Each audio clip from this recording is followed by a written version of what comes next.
કરોડો રૂપિયાનો ખર્ચ, વિકાસના દાવા અને ડ્રીમ પ્રોજેક્ટની વાતો, પરંતુ હવે સુરેન્દ્રનગર મહાનગરપાલિકાનો ડ્રીમ પ્રોજેક્ટ ગણાતો રિવરફ્રન્ટ લોકો માટે ખુલ્લો પણ નથી મુકાયો ત્યાં તેની પોલ ખુલવા લાગી છે.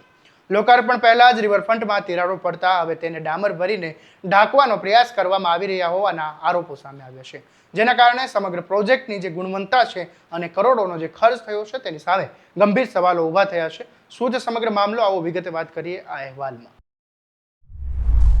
નમસ્કાર, હું છું આસિફ કાદરી અને સ્વમાન સાથે તમારું સ્વાગત છે. સુરેન્દ્રનગર મહાનગરપાલિકા દ્વારા જિલ્લા પંચાયતથી લઈને સાયન્સ કોલેજ સુધી અંદાજે 6 કરોડ 50 લાખ રૂપિયાના ખર્ચે રિવરફ્રન્ટનું નિર્માણ કરવામાં આવી રહ્યું છે. શહેરની શોભા વધે, લોકો માટે ફરવા અને બેસવાની સારી સુવિધા ઊભી થાય માટે આ પ્રોજેક્ટને ડ્રીમ પ્રોજેક્ટ તરીકે રજૂ કરવામાં આવ્યો હતો, પરંતુ હજુ સુધી આ પ્રોજેક્ટનું સત્તાવાર લોકાર્પણ થયું નથી અને તે પહેલા જ અનેક જગ્યાએ રસ્તાઓ તેમજ વોકવે પર તિરાડો પડી ગઈ છે. નવી નકોર બનેલા પ્રોજેક્ટમાં આટલી ઝડપથી તિરાડો પડતા સ્થાનિક લોકો પણ આશ્ચર્યમાં મુકાઈ ગયા છે. સ્થાનિક લોકોનો આરોપ છે કે જો તિરાડો પડ્યા બાદ ખામી દૂર કરવા માટે કામ ફરીથી અને મજબૂત બનાવવાના બદલે હવે માત્ર આ તિરાડોને ઢાંકવા માટે તેમાં ડામરથી ઢાંકવાનો પ્રયાસ કરવામાં આવી રહ્યો છે.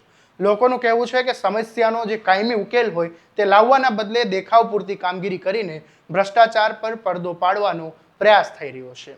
સૌથી મોટો સવાલ એ છે કે જ્યારે કામ હજુ સુધી પૂર્ણ નથી થયું, લોકાર્પણ પણ નથી થયું, ત્યારે જો રસ્તા તૂટવા લાગ્યા હોય તો આગામી સમયમાં આ રસ્તાની હાલત કેવી થશે? કરોડો રૂપિયાના ખર્ચ છતાં શરૂઆતમાં જ આવી સ્થિતિ સર્જાય તો કામની ગુણવત્તા અંગે ગંભીર શંકા ઊભા થવી એ સ્વાભાવિક છે. સ્થાનિકોમાં ચર્ચા છે કે કામ દરમિયાન ગુણવત્તાના નિયંત્રણની પૂરતી દેખરેખ રાખવામાં નહોતી આવી. જો યોગ્ય સામગ્રીનો ઉપયોગ ન થયો હોય તો નિયમ મુજબ કાર્યવાહી થવી જોઈએ અને લોકાર્પણ પહેલા જ તિરાડો પડવાથી સવાલો ઊભા થયા છે અને આ સમગ્ર મામલે મહાનગરપાલિકાના અધિકારીઓ છે તેમનું મૌન પણ લોકોમાં અનેક ચર્ચા જગાવી રહ્યું છે. હજુ સુધી કોઈ જવાબદાર અધિકારીઓએ ખુલાસો કર્યો નથી કે તિરાડો શા માટે પડી છે, તેની જવાબદારી કોની છે અને ખામી દૂર કરવા શું કાર્યવાહી કરવામાં આવશે. સ્થાનિક નાગરિકો હવે માંગ કરી રહ્યા છે કે સમગ્ર રિવરફ્રન્ટ જે પ્રોજેક્ટ છે તેની ઉચ્ચ સ્તરીય ટેકનિકલ તપાસ કરવામાં આવે અને કાયમી જે ગુણવત્તા છે તે નિષ્ણાતો દ્વારા તપાસ કરવામાં આવે. જો ક્યાંય પણ નબળી કામગીરી કે ભ્રષ્ટાચાર સામે આવે તો કોન્ટ્રાક્ટર તેમજ જવાબદાર અધિકારીઓ સામે કડક કાર્યવાહી કરવામાં આવે. લોકોનું કહેવું છે કે વિકાસના નામે કરોડો રૂપિયાનો ખર્ચ કરવામાં આવે, પરંતુ આવા ડ્રીમ પ્રોજેક્ટને લોકાર્પણ પહેલા જ તૂટવા લાગે તો વિકાસના દાવા માત્ર કાગળ પર રહી જાય છે.